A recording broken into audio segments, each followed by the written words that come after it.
Bienvenue sur Réveil Radical, la chaîne qui ne te caresse pas dans le sens du poil, qui ne protège pas ton confort et qui ne nourrit pas tes illusions. Ici, on détruit les faiblesses mentales, on pulvérise les excuses et on reconstruit des êtres humains capables de dominer leur vie. Si tu es venu chercher de la motivation douce, tu t'es trompé d'endroit. Réveil Radical est un choc, une rupture, un point de non-retour. Si tu écoutes jusqu'au bout, tu ne penseras plus jamais comme avant. Tu crois que ton problème vient du manque d'opportunités, de l'argent, du système, du pays, de la chance ou du destin. Mais si tu écoutes vraiment ce que je vais te dire maintenant, tu vas comprendre que le plus grand sabotage de ta vie se cache dans un endroit que tu refuses de regarder en face, un endroit que tu continues de protéger par loyauté, par habitude, par peur d'être jugé ingrat. Et cet endroit, c'est ton environnement familial le plus proche. Cette phrase va te choquer. Elle va te déranger, elle va peut-être même te mettre en colère, mais elle peut aussi te sauver des années de souffrance silencieuse. Certaines maisons de ta propre famille sont des cimetières d'ambition, et chaque fois que tu y entres, tu enterres un peu plus la version de toi qui voulait réussir.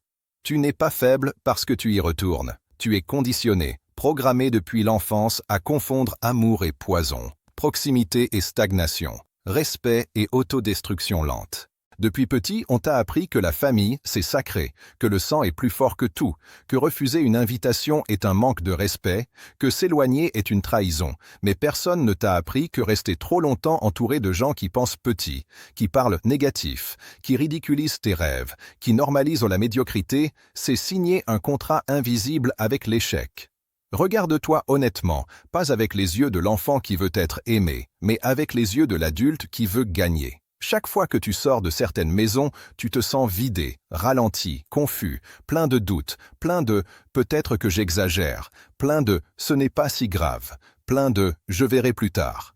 Ce n'est pas un hasard. Ce sont des lieux où l'on ne parle jamais de vision, jamais de discipline, jamais de croissance, jamais de responsabilité radicale.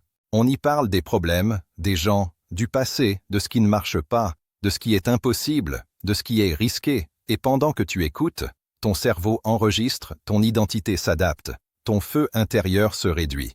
Tu peux lire tous les livres de motivation que tu veux, regarder toutes les vidéos inspirantes que tu veux. Si tu continues à exposer ton esprit à des conversations de faiblesse, ton niveau reviendra toujours à zéro. Ce n'est pas une question d'intelligence, c'est une question d'environnement mental. Les gens qui réussissent vraiment ont compris une loi brutale de la vie. On ne discute pas avec ce qui te tire vers le bas, on s'en éloigne. Et non, ce n'est pas de la haine, ce n'est pas du mépris, c'est de la lucidité. Tu n'as pas à convaincre ta famille de penser différemment, tu n'as pas à les sauver, tu n'as pas à te justifier. Ton seul devoir, c'est de protéger ta trajectoire. Si en 2026 tu veux changer de niveau, tu dois accepter une vérité inconfortable. Certaines personnes t'aiment à condition que tu ne changes pas trop. Elles sont à l'aise avec toi tant que tu restes prévisible, accessible, contrôlable, tant que tu ne leur renvoies pas le miroir de leur propre renoncement. Le jour où tu commences à parler d'ambition sérieuse, de discipline, de solitude volontaire, de priorité claire, tu deviens étrange, arrogant, irréaliste à leurs yeux. Ce n'est pas parce que tu as tort, c'est parce que tu menaces l'équilibre de leur monde. Et à partir de ce moment-là, chaque visite devient une négociation invisible entre ta croissance et leur confort. Tu sors de là en te disant que tu vas ralentir un peu, que tu vas attendre, que tu vas être plus humble, plus discret, et sans t'en rendre compte, tu viens de tuer une opportunité future. Réveille-toi. Le respect que tu dois à ta famille ne doit jamais coûter le respect que tu te dois à toi-même.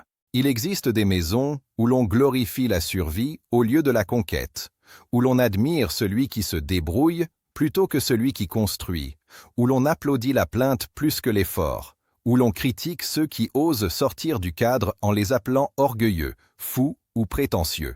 Dans ces maisons, on t'apprend subtilement à réduire tes rêves pour ne pas déranger, à minimiser tes projets pour ne pas susciter de jalousie, à cacher ta discipline pour ne pas être jugé. Et tu crois que tu peux résister à ça, tu crois que tu es différent, mais la vérité, c'est que personne n'est immunisé contre une exposition répétée au doute. Ton cerveau est une éponge, et ce que tu laisses entrer devient ta norme. Tu veux réussir ta vie, pas juste survivre. Pas juste t'en sortir, mais laisser une trace, bâtir quelque chose, devenir quelqu'un dont tu peux être fier, même quand personne ne regarde. Alors écoute-moi bien maintenant, sans filtre, sans émotion inutile. Tu dois apprendre à limiter volontairement l'accès à toi. Pas par colère, pas par revanche, mais par stratégie. Les gagnants ne donnent pas un accès illimité à leur énergie. Ils choisissent quand, comment et avec qui ils se connectent. Certaines personnes de ta famille te voient encore comme l'enfant que tu étais, pas comme l'adulte que tu deviens. Et tant que tu acceptes ce regard, tu resteras coincé dans une identité dépassée. Tu dois comprendre que l'amour réel n'exige pas l'autosabotage. Si chaque fois que tu reviens de chez quelqu'un, tu perds ton élan, ta clarté, ta discipline, alors ce lieu est un frein, peu importe le lien de sang. Tu n'as pas besoin de faire une scène, tu n'as pas besoin d'annoncer quoi que ce soit, tu n'as pas besoin de justifier ton absence. Tu ajustes, tu réduis, tu protèges ton mental, tu investis ton temps ailleurs, tu construis en silence. Et quand les résultats arrivent, quand ta posture change, quand ton niveau de vie, ton calme, ta confiance deviennent visibles, les mêmes qui doutaient comprendront trop tard. L'année 2026 ne doit pas être une répétition de 2025, ni de 2024, ni de toutes ces années où tu savais ce que tu devais faire, mais où tu ne l'as pas fait par peur de déplaire. Tu n'es pas né pour rassurer tout le monde, tu es né pour t'élever. Et l'élévation demande parfois des séparations invisibles mais décisives. Ce n'est pas contre eux, c'est pour toi. Il y a une dernière chose que tu dois entendre avant de continuer ta route, et elle est peut-être la plus difficile à accepter. Si tu continues à fréquenter les mêmes cercles, à écouter les mêmes discours, à tolérer les mêmes énergies en 2026, tu obtiendras les mêmes résultats, et ce sera entièrement de ta responsabilité. Le destin ne punit pas, il reflète. Ce que tu acceptes aujourd'hui devient ta réalité de demain. Tu veux un électrochoc? Le voici. Personne ne viendra te sauver de la vie que tu refuses de défendre. Tu es à un choix de distance, de changer ton futur. Pas besoin de bruit, pas besoin d'approbation. Juste une décision froide, consciente, adulte. Tu n'abandonnes pas ta famille, tu abandonnes la version de toi qui avait peur de réussir. Et à partir de là, tout devient possible. Tu dois maintenant comprendre quelque chose de fondamental, quelque chose que peu de gens acceptent avant d'avoir perdu des années précieuses. Ce ne sont pas les insultes qui détruisent un être humain, ce sont les petites phrases répétées, les regards sceptiques, les soupirs déguisés en conseils, les sourires condescendants, les « sois réaliste », les « ne te fatigue pas trop », les « on a déjà essayé », les « chez nous, ça ne marche pas comme ça ». Ces phrases ne te frappent pas violemment, elles s'infiltrent lentement, elles construisent une cage mentale confortable, dans laquelle tu finis par t'installer toi-même. Certaines maisons de ta famille sont expertes dans cet art subtil de t'éteindre sans jamais lever la voix. On y appelle ça de la sagesse, de l'expérience, du bon sens, mais en réalité, c'est souvent la rationalisation de l'échec passé. Ces personnes ne sont pas mauvaises, elles sont simplement figées dans une identité qui ne leur a jamais permis d'aller plus loin, et inconsciemment, elles veulent que tu restes à leur hauteur pour ne pas remettre en question leur propre histoire. Comprends bien ceci. Quand tu changes de trajectoire, tu forces les autres à regarder ce qu'ils n'ont pas osé faire. Et beaucoup préfèrent te voir échouer plutôt que d'admettre qu'ils se sont limités eux-mêmes. Ce n'est pas de la cruauté, c'est de l'autoprotection. Mais toi, tu n'as plus le luxe de vivre pour rassurer les blessures des autres. Tu dois devenir égoïste intelligemment. Pas arrogant, pas méprisant, mais radicalement responsable de ta croissance. Chaque visite inutile, chaque discussion stérile, chaque justification que tu donnes est une fuite d'énergie. Et l'énergie, c'est la monnaie de la transformation. Sans elle, tu restes bloqué dans les intentions.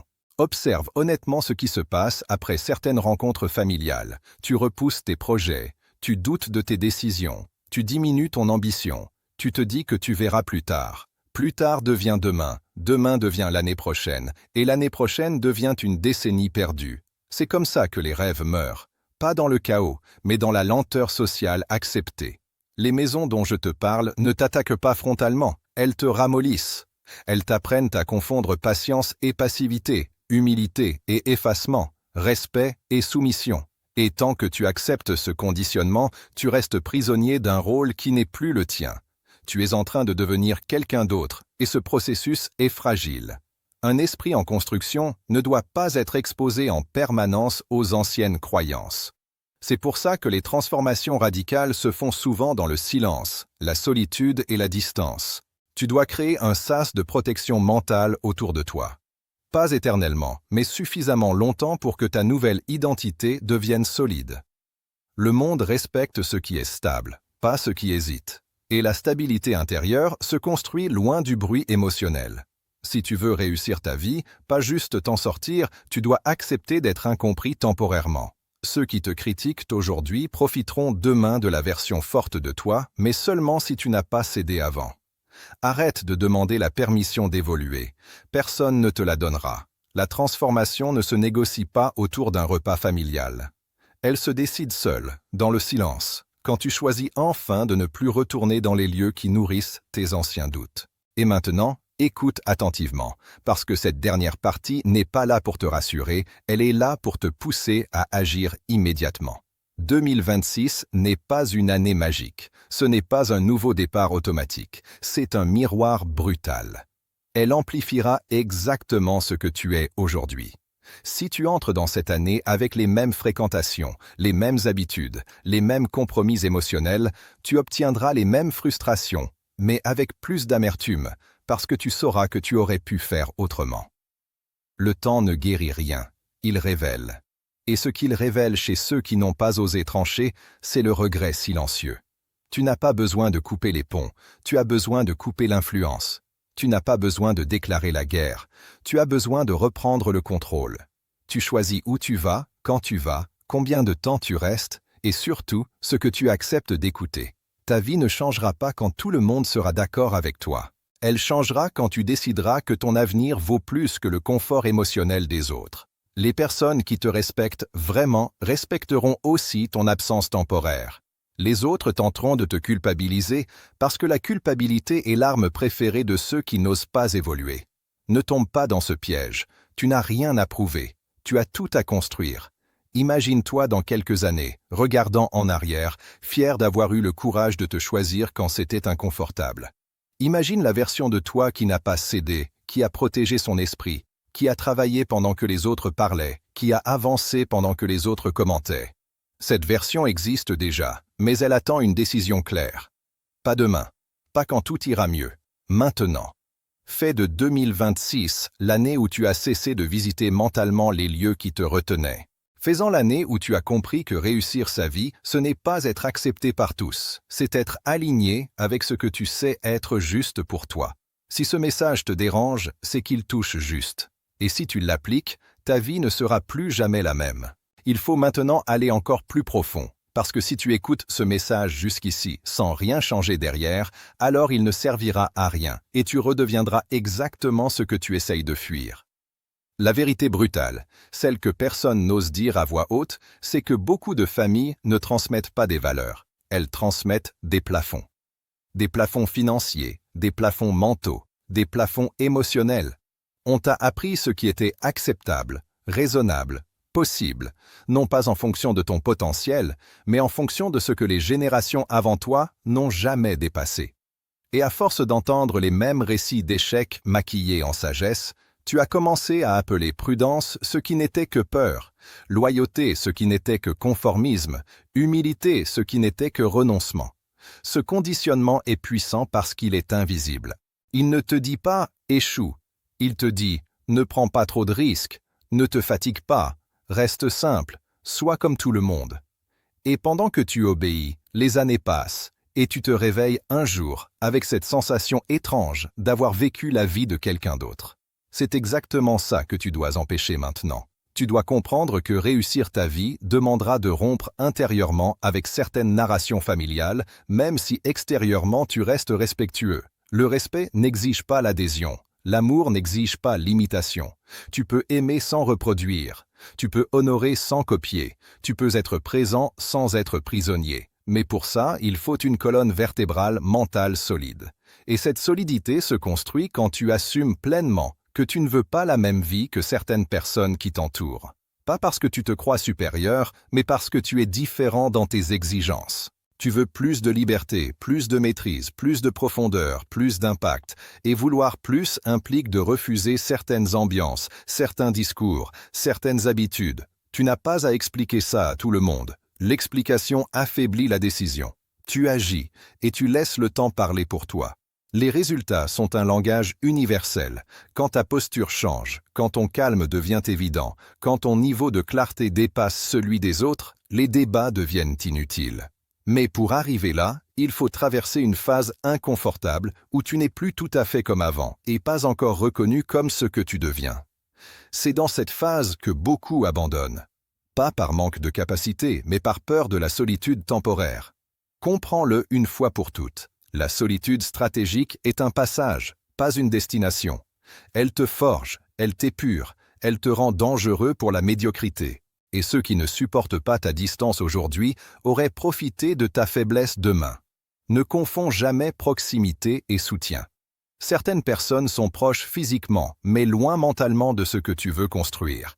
Et certaines absences te protègent plus que 1000 conseils. Si tu veux vraiment réussir ta vie, alors prends cette décision maintenant, pas dans l'émotion, mais dans la clarté froide. En 2026, tu ne vas plus exposer ton esprit à des environnements qui normalisent l'échec, même s'ils portent le nom de famille. Tu ne vas plus rester des heures dans des lieux où l'on parle sans agir, où l'on critique sans construire, où l'on se plaint sans évoluer. Tu vas investir ton temps là où ton esprit grandit, là où tes standards montent, là où ton futur est nourri. Et si ces lieux sont solitaires au début, alors accepte-les comme un entraînement mental. Tu n'es pas en train de perdre des liens, tu es en train de gagner une direction. La majorité des gens ne ratent pas leur vie par manque de talent, mais par excès de tolérance envers ce qui les ralentit. Toi, tu n'as plus ce luxe. Tu sais maintenant. Et savoir sans agir est pire que l'ignorance. Ce message n'est pas là pour te faire réfléchir pendant une semaine, il est là pour déclencher une décision immédiate. Quand cette vidéo se termine, fais un choix concret. Réduis une visite, écourte une discussion, refuse une invitation. Utilise ce temps pour travailler, apprendre, construire, réfléchir, te renforcer. Ce sont de petits gestes, mais répétés, ils redessinent une vie entière. Tu n'as pas besoin que tout le monde comprenne ton absence aujourd'hui. Tu as besoin que ton futur te remercie demain. Et crois-moi, il le fera. Parce qu'un jour, tu regarderas en arrière et tu comprendras que le vrai courage n'était pas de rester pour être aimé, mais de partir intérieurement pour devenir toi-même. Et à ce moment-là, tu sauras que tu as vraiment commencé à réussir ta vie.